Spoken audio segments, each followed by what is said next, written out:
जय हिंद दोस्तों। आज का हमारा टॉपिक है 2011 की जनगणना। तो 2011 की जनगणना को हम दो पार्ट में पढ़ेंगे। पहला पार्ट हमारा साधारण जनगणना है। 2011 की जनगणना के संबंधित में इम्पोर्टेंट फैक्ट का डिस्कस करेंगे और उसके इतिहास के बारे में जानेंगे। और इसके बाद हम पढ़ेंगे जातिगत जनगणना।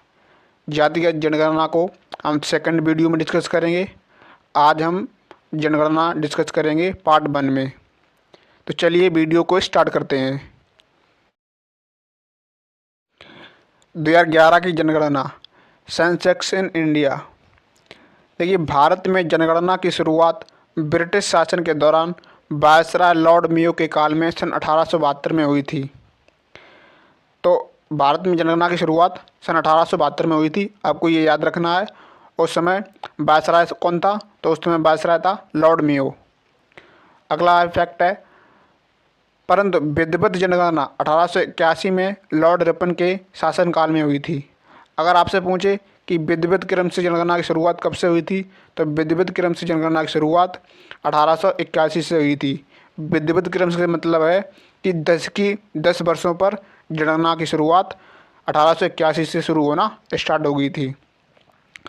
अगला फैक्ट है, प्रथम विधिवत जनगणना 1881 के समय जनगणना आयुक्त कौन था? तो जनगणना आयुक्त थे WC प्लोडन। तो आपसे क्वेश्चन पूछा जाता है कि 1881 के दौरान जनगणना आयुक्त कौन थे। तो यहाँ से क्वेश्चन बनता है कि जनगणना आयुक्त कौन था। तो आपसे पूछा 2011 की जनगणना के आयुक्त कौन थे, वो हम आगे चल के डिस्कस करेंगे। मगर अभी फ़िलहाल पूछ रहा है 1881 के जनगणना आयुक्त कौन थे। तो 1881 की जनगणना आयुक्त थे WC प्लोडन। इसके बाद से हर 10 वर्ष पर जनगणना की शुरुआत हुई। स्वतंत्र भारत की प्रथम जनगणना 1951 में संपन्न हुई थी। जो नाम, जन्म स्थान, लिंग आदि से संबंधित 14 प्रश्न पूछे गए थे। मतलब कि जब स्वतंत्र भारत की प्रथम जनगणना हुई थी उस समय 14 प्रश्न पूछे गए थे लोगों से। और स्वतंत्र भारत की जनगणना से मतलब क्या है? जैसे इंडिया कब स्वतंत्र हुआ है? इंडिया स्वतंत्र हुआ 1947 में। और उसके जस्ट बाद की जनगणना को हम क्या कहेंगे? स्वतंत्र भारत की प्रथम जनगणना। तो उसकी जस्ट बाद में 1951 में जनगणना हुई थी। भारत में जनगणना संपन्न कराने की जिम्मेदारी गृह मंत्रालय के अंतर्गत महाराष्ट्र एवं जनगणना आयुक्त के कार्यालय की होती है। जनसंख्या वृद्धि दर की दृष्टि से भारत जनसंख्या को मुख्यतः 4 चरणों में विभक्त किया जाता है। अब कौन कौन से चरण हैं? जैसे कि प्रथम चरण है 1891 से 1921 के दौरान क्या हुआ था? जनसंख्या की स्थिर मंद वृद्धि अवस्था थी। उसके बाद 1921 से 1951 के दौरान जनसंख्या की अल्प वृद्धि या सतत वृद्धि अवस्था थी। उसके बाद 1951 से 1981 के दौरान जनसंख्या की तीव्र वृद्धि अवस्था थी, देखी गई थी जनसंख्या में। उसके बाद 1981 से वर्तमान में चल रहे जनसंख्या वृद्धि दर में कमी के साथ तीव्र वृद्धि अवस्था देखी गई है। 1891 से 1921 के दौरान भारत में जन्म दर तथा मृत्यु दर दोनों ही उच्च स्तर पर थीं एवं दोनों की दरों में नामात्र का अंतर था। मतलब कि 1851 से 1921 के दौरान जन्म दर और मृत्यु दर दोनों मतलब कि एक स्तर पर थीं, ना कि ऊपर नीचे। उसके बाद इसी क्रम में पहली बार 1921 के दौरान जनसंख्या वृद्धि दर ऋणात्मक रही थी। यहाँ से क्वेश्चन ऐसे बनेगा कि जनसंख्या की वृद्धि दर ऋणात्मक कब रही थी? तो आपको सही आंसर लगाना है 1981 के दौरान। इसीलिए वर्ष 21 को जनसंख्या का महान विभाजन वर्ष कहा जाता है। अब जैसे कि जनसंख्या वृद्धि दर में ऋणात्मक रहा है, तो उसी प्रकार से जनसंख्या की वृद्धि दर भी रही होगी। तो वृद्धि दर कब रही थी? 1961 से 1971 के दौरान भारत की जनसंख्या वृद्धि दर अब तक की सर्वाधिक वृद्धि दर थी। वो कितनी थी? 24.80% दशकी जनसंख्या वृद्धि दर के रूप में दर्ज की गई थी। तो अब तक की सर्वाधिक वृद्धि दर जनसंख्या में देखा गया है 1961 से 1971 के दौरान। तो वो कितनी थी? 24.80%। जनगणना 2011 भारत की 15वीं जनगणना तथा स्वतंत्र भारत की 7वीं जनगणना थी। देखिए, मेरा इस वीडियो में मेन मकसद है 2011 की जनगणना से संबंधित। तो 2011 की जनगणना कौन सी जनगणना थी? तो 2011 की जनगणना भारत की 15वीं जनगणना थी। उसके बाद स्वतंत्र भारत की पूछा जाए तो स्वतंत्र भारत की 7वीं जनगणना थी। अगर वो आपसे ऐसे क्वेश्चन पूछता है कि 21वीं सदी की कौन सी थी, तो 21वीं सदी की हो जाएगी दूसरी। अब जनगणना 2011 का नारा क्या था? तो 2011 की जनगणना का नारा था, हमारी जनगणना हमारा भविष्य। यहाँ से इम्पोर्टेंट क्वेश्चन बनते हैं, तो आपको इन फैक्टों को याद रखना है। अब देखिए, मैंने अभी पहले क्या पढ़ा था, सामान्य जनगणना जहाँ गृह मंत्रालय के अंतर्गत जनगणना आयुक्त के तत्वाधान में होती है। उसी प्रकार से हमने बोला था, हम सेकंड भाग में अपनी जातिगत जनगणना पढ़ेंगे, सामाजिक, आर्थिक और जातिगत जनगणना। तो उसके बारे में यहाँ पे कुछ इंपॉर्टेंट फैक्ट देख लेते हैं इसके साथ साथ। जैसे कि पहली बार जाति आधारित जनगणना वर्ष 1931 में की गई थी। अगर आपसे क्वेश्चन पूछा जाता है कि जातिगत जनगणना पहली बार कब की गई थी, तो आपको सही आंसर देना है 1931 में जातिगत जनगणना की गई थी। स्वतंत्रता के पश्चात पहली सामाजिक, आर्थिक एवं जाति आधारित जनगणना है। इसकी शुरुआत 29 जून 2011 को पश्चिमी त्रिपुरा में संखोला ग्राम से की गई थी। अगर वो आपसे पूछा था कौन से ग्राम से हुई थी, तो आप ग्राम भी बता देना। अगर पूछे कौन से राज्य से हुई थी, तो आप राज्य भी यहाँ से बता सकते हैं कि त्रिपुरा राज्य से हुई थी। अगर डेट पूछी जाती है तो आप डेट भी बता सकते हैं, 29 जून। देखिए, सामान्य जनगणना कराता है गृह मंत्रालय के अंतर्गत होती है। वहीं अगर पूछा जाए सामाजिक, आर्थिक और जातिगत जनगणना, तो वहीं सामाजिक और आर्थिक जातिगत जनगणना ग्रामीण विकास मंत्रालय एवं योजना आयोग, जो वर्तमान में हम जिसे कहते हैं नीति आयोग, जिसका नाम बदलकर 2015 में नीति आयोग कर दिया गया था, तो उसके द्वारा संपन्न होती है सामाजिक आर्थिक जनगणना। देखिए, यहाँ से बहुत ही इंपॉर्टेंट फैक्ट दो बन जाते हैं। ये सामान्य जनगणना कौन कराता है? तो सामान्य जनगणना कराता है गृह मंत्रालय। और वहीं सामाजिक आर्थिक जनगणना के बारे में पूछेगा तो आप लगा देना है ग्रामीण विकास मंत्रालय। तो चलते हैं अगले फैक्ट की तरफ। तो दोस्तों, अगर आपको लगता है कि आप मेरी वीडियो से आपको कोई फ़ायदा मिलने वाली है, तो आप मेरी वीडियो को लाइक कर दें। अगर आप मेरे चैनल पर नए हैं तो मेरे चैनल को सब्सक्राइब कर लें और बेल आइकन को प्रेस कर लें, ताकि आपके पास इसी तरह की और कंटेंटेड वीडियो आपके पास आ सकें। और इस वीडियो की PDF आपको मैं अपनी टेलीग्राम की लिंक इसी वीडियो के डिस्क्रिप्शन में दे देंगे, आप वहाँ से डाउनलोड कर सकते हैं। तो चलते हैं अगले इंपॉर्टेंट फैक्ट डिस्कस करते हैं। इस भारत की जनगणना 2011 के प्रमुख आंकड़े। अब देखिए, पूरी 2011 की जनगणना के इंपॉर्टेंट फैक्ट पढ़ेंगे। भारत की कुल जनसंख्या 2011 की जनगणना के आधार पर कितनी थी? तो 121.04 करोड़। तो 2011 के आधार पर ये इतनी है भारत की जनगणना। पुरुषों की कुल जनसंख्या कितनी थी? तो पुरुषों की जनसंख्या थी 51.47%। वहीं महिलाओं की कुल जनसंख्या कितनी थी? तो महिलाओं की कुल जनसंख्या थी 48.53%। भारत की कुल जनसंख्या में 0 से 6 वर्ष के 13.59% लोग हैं। जैसे कि पूछा जाए कि भारत की कुल जनसंख्या में 0 से 6 वर्ष के, जो 6 वर्ष के बच्चे होते हैं, उनका परसेंट कितना है? तो उनका परसेंट है 13.59%। जबकि 6 वर्ष से ऊपर के लोग, जैसे 6 वर्ष से ऊपर के लोग कितने हैं? वो हैं 86.41%। अगर आप इनमें से किसी एक डाटा को याद रख लें तो आपको एक डाटा याद करने की आवश्यकता नहीं पड़ेगी। जैसे कि आप डाटा कर लेते, जैसे कि याद 6 वर्ष से ऊपर तक का, तो 6 वर्ष से ऊपर तक का कितना है? 86.41%। तो आप इसमें से घटा करके, 100 में से घटा करके 86.41 को, तो आप 0 से 6 वर्ष के बच्चों का डाटा भी निकाल सकते हैं। तो आपको इसमें से एक डाटा याद रखना है, चाहे आप कर सकते हैं 0 से 6 वर्ष वाला, चाहे कर सकते हैं आप 6 वर्ष से ऊपर वाला। तो चलते हैं अगले फैक्ट की तरफ। अगला फैक्ट है, अब देखिए जनसंख्या घनत्व। अब यहाँ से क्वेश्चन ऐसे हैं जो कि हर एक एग्जाम में बनते हैं। अब यहाँ से आपको क्वेश्चन हर एक एग्जाम में मिलता हुआ दिखाई देगा। इस फैक्ट से एक नया क्वेश्चन आपको दिखाई देगा। आप कोई भी सेट मारिएगा SSC का, आपको SSC के एग्ज़ाम में यहाँ से आने वाले क्वेश्चन, आप यहाँ से बनने वाले फैक्टरों से आपको क्वेश्चन दिखाई देते रहेंगे। जैसे कि जनसंख्या घनत्व। तो जनसंख्या घनत्व क्या होता है? प्रति वर्ग किलोमीटर में रहने वाले लोगों की जनसंख्या घनत्व कहलाती है। जैसे जनसंख्या घनत्व कुल जनसंख्या बटे कुल क्षेत्रफल। भारत का जनसंख्या घनत्व जनगणना 2011 के आधार पर 17.72% जजकीय वृद्धि के साथ है। जैसे कि अगर परसेंट में पूछा जाए कि भारत का जनसंख्या घनत्व कितना है परसेंट में, तो आपको बताना है 17.72%। वहीं भारत का जनसंख्या घनत्व जनगणना 2011 के आधार पर 382 व्यक्ति प्रति वर्ग किलोमीटर है। जैसे आपको ध्यान रखना है कि जनसंख्या घनत्व हमेशा प्रति व्यक्ति वर्ग किलोमीटर पर ज्ञात किया जाता है। जैसे कि इंडिया का कितना है, तो इंडिया का 382। तो चलते हैं अगले फैक्ट की तरफ। अगला फैक्ट है न्यूनतम जनसंख्या वाले भारत के सर्वाधिक एवं न्यूनतम जनसंख्या घनत्व वाले 4 राज्य।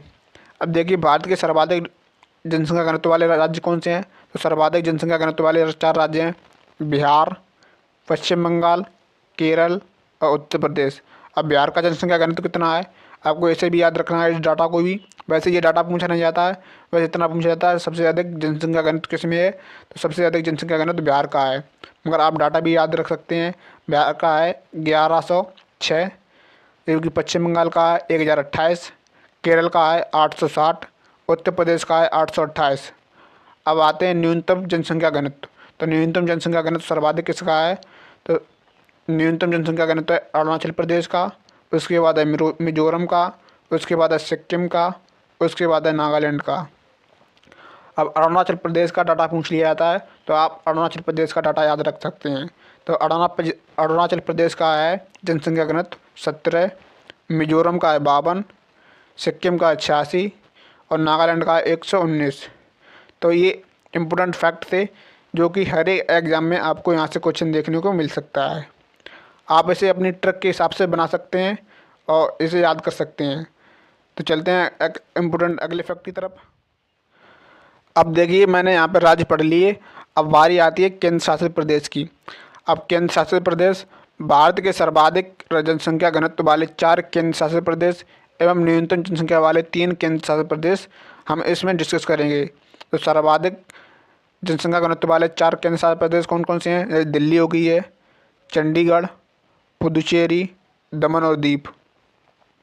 तो दिल्ली का कितना जनसंख्या घनत्व, तो दिल्ली का जनसंख्या घनत्व है 11,320, चंडीगढ़ का 9,258, पुदुचेरी का है 2547, दमन और दीप का है 2169।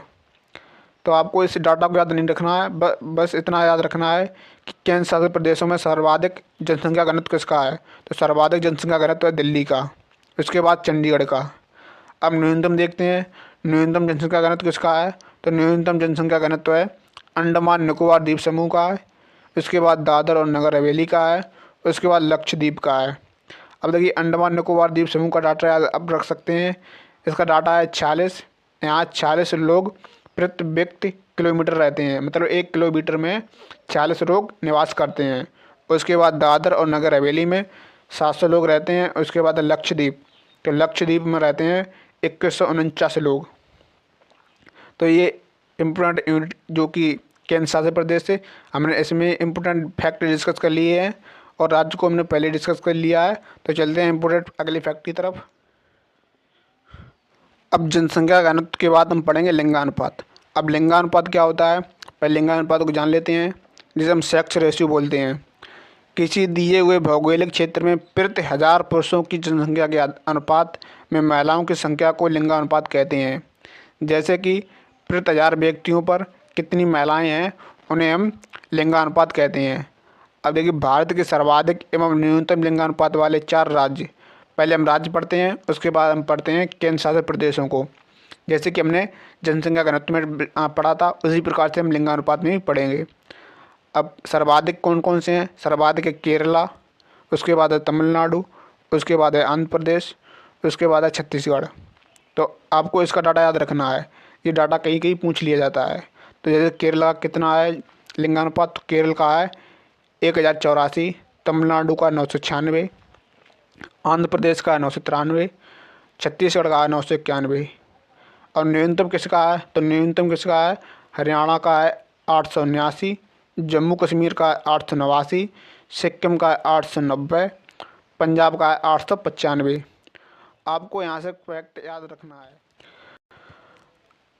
अब देखिए भारत के सर्वाधिक लिंगानुपात वाले 4 केंद्र शासित प्रदेश एवं न्यूनतम लिंगानुपात वाले 3 केंद्र शासित प्रदेश। अब यहाँ पे आपको इम्पोर्टेंट फैक्ट याद रखना है जो आपने नोट में लिखा है। जनगणना 2011 के अनुसार भारत का लिंगानुपात 943 है, जो प्रति 1000 पुरुषों की तुलना में महिलाओं की संख्या को बताता है।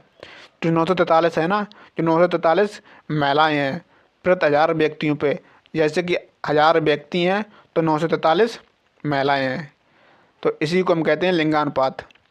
अब सर्वाधिक लिंगानुपात वाले केंद्र शासित प्रदेश जैसे पुदुचेरी, लक्षद्वीप, अंडमान निकोबार द्वीप समूह, दिल्ली, इनका आपको डाटा याद नहीं रखना है। उसके बाद न्यूनतम, न्यूनतम कौन कौन सा है? न्यूनतम है दमन और दीप, उसके बाद दादर और नगर हवेली, उसके बाद चंडीगढ़। अब देखिए यहाँ पे पूछ लिया था, अब यहाँ पे है शिशुलिंगानुपात, यहाँ से भी क्वेश्चन बनता है। शिशुलिंगानुपात अलग से पूछा जाता है, वो अलग था। तो शिशुलिंगानुपात किसे कहते हैं? शिशुलिंगानुपात की जनगणना के लिए हम 6 वर्ष से कम आयु के बच्चों को लेते हैं। अगर मुझे शिशुलिंगानुपात को जानना है तो हम उसमें 6 वर्ष से कम आयु के शिशुओं को लेते हैं, तभी हम ज्ञात करते हैं। शिशुलिंगानुपात 0 से 6 वर्ग वाले 4 राज्य, जैसे कि सर्वाधिक कौन सा है? सर्वाधिक सबसे अधिक शिशुलिंगानुपात किस में है? तो सर्वाधिक शिशुलिंगानुपात है अरुणाचल प्रदेश में, मेघालय में, मिजोरम में और छत्तीसगढ़ में। फिर न्यूनतम किस में है? न्यूनतम है हरियाणा में, पंजाब में, जम्मू कश्मीर में और राजस्थान में। देखिए हरियाणा उसमें भी पहले न्यूनतम में पहले था, और इसमें भी शिशुलिंगानुपात में भी न्यूनतम में पहले है, मगर सर्वाधिक में वहाँ केरल अधिक था, यहाँ पर अरुणाचल प्रदेश अधिक है। देखिए मैंने जनसंख्या घनत्व पढ़ लिया है, लिंगानुपात पढ़ लिया है, शिशुलिंगानुपात पढ़ लिया है। अब हम देखते हैं साक्षरता अनुपात में। तो साक्षरता अनुपात किसे कहते हैं? लिटरेसी रेस, जैसे कि 7 वर्ष या उससे ऊपर की जनसंख्या जो साक्षर हो, अर्थात किसी एक भाषा को लिख पढ़ तथा समझ सके का उस क्षेत्र विशेष का समस्त जनसंख्या से अनुपात को साक्षरता अनुपात कहते हैं।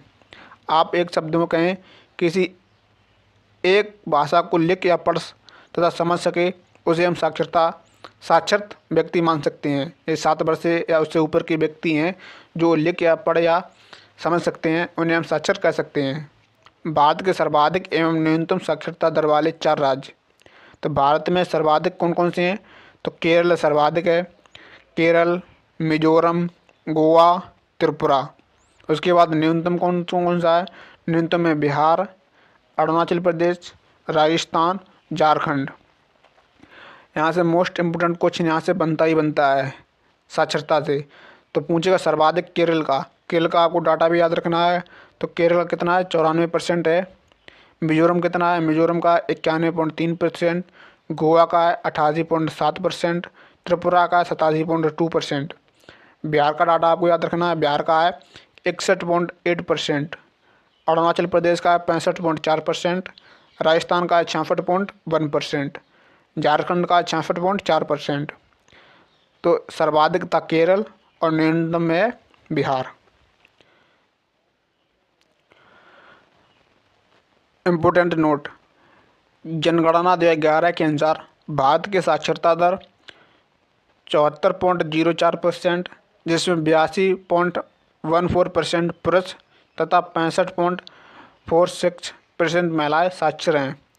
यहाँ से क्वेश्चन बहुत इंपॉर्टेंट बनता है, यहाँ से महिलाओं का परसेंट पूछ लिया जाता है, जो कि पिछली बार एसएससी के जीडी के एग्जाम में पूछा गया था। महिला का कितना परसेंट महिला साक्षर हैं, तो महिला का कितना परसेंट है?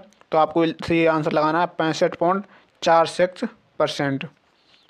भारत के सर्वाधिक साक्षरता दर वाले 4 केंद्र शासित प्रदेश एवं न्यूनतम साक्षरता दर वाले 3 केंद्र शासित प्रदेश।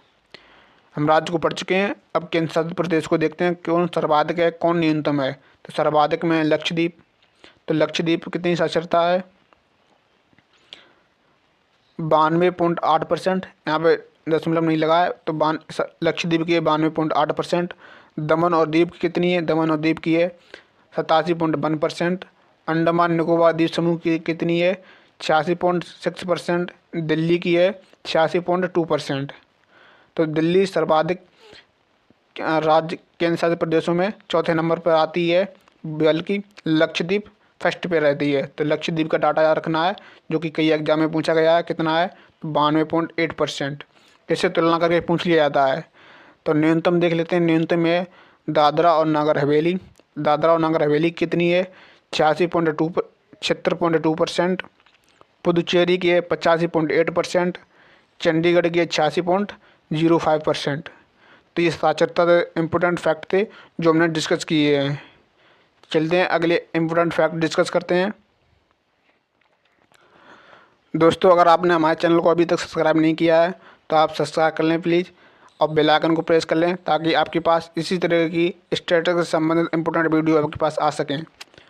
तो इम्पोर्टेंट फैक्ट, महत्वपूर्ण तथ्य। अब देखिए, जनगणना 2011 के बारे में डिस्कस करते हैं। तो जनगणना क्या होती है? जनगणना किसके अंतर्गत आती है? कौन सी सूची के अंतर्गत आती है? कौन से अनुच्छेद के अंतर्गत आती है? और इसे कौन से मंत्रालय के अंतर्गत आती है? यहाँ पे वो इम्पोर्टेंट फैक्ट डिस्कस करेंगे। जैसे कि अगर पूछा जाए सूची, अनुसूची पूछी जाए तो 7वीं अनुसूची के अंतर्गत आती है जनगणना। अगर पूछा जाए अनुच्छेद, तो अनुच्छेद कौन सा है? तो अनुच्छेद है 246। तो 246 अनुच्छेद के अंतर्गत आती है। अब पूछा जाए मंत्रालय कौन सा है? तो गृह मंत्रालय के अंतर्गत आती है। अब पूछा जाए जनगणना का नारा क्या है? हमारी जनगणना हमारा भविष्य। अब पूछा जाए सूची कौन सी है? देखिए, अनुसूची अलग होती है और सूची अलग होती है। सूचियाँ 3 होती हैं और अनुसूचियाँ अलग होती हैं, जो कि संविधान में अलग दी गई हैं सूचियाँ। तो सूचियाँ जैसे कि संघ सूची के अंतर्गत आती है। अब संघ सूची किस में है? संघ सूची कौन से मंत्रालय, केंद्र सरकार के अंतर्गत आती है संघ सूची। जैसे केंद्र सरकार की सूचियाँ होती है, राज्य सरकार की सूचियाँ होती हैं, और दोनों मिक्स होती हैं। 2011 की जनगणना के बारे में डिस्कस करते हैं। 2011 की जनगणना 15वीं जनगणना है। इसके आयुक्त थे डॉक्टर चंद्रमौली, और इसमें 29 प्रश्न पूछे गए थे। 2011 की जनगणना में 29 प्रश्न पूछे गए थे। इसके आयुक्त थे डॉक्टर चंद्रमौली। 2011 की जनगणना स्वतंत्रता के बाद की कौन सी जनगणना है? तो स्वतंत्रता के बाद की 7वीं जनगणना है और 21वीं सदी की दूसरी जनगणना है, जिसे हमने पहले भी डिस्कस किया था वीडियो के स्टार्ट में। हम लास्ट में भी डिस्कस कर लेते हैं। उसके बाद है 2021 की जनगणना, जिसका अभी फिलहाल डाटा नहीं आया है। 2021 की जनगणना में 31 प्रश्न है। इसके जो आयुक्त हैं वो विवेक जोशी हैं। दोस्तों, आपको वीडियो पसंद आई हो तो आप मेरी वीडियो को लाइक कर दें। तो अगली वीडियो में हम पढ़ेंगे जातिगत आधार पर जनगणना। Thank you. मिलते हैं नेक्स्ट वीडियो में।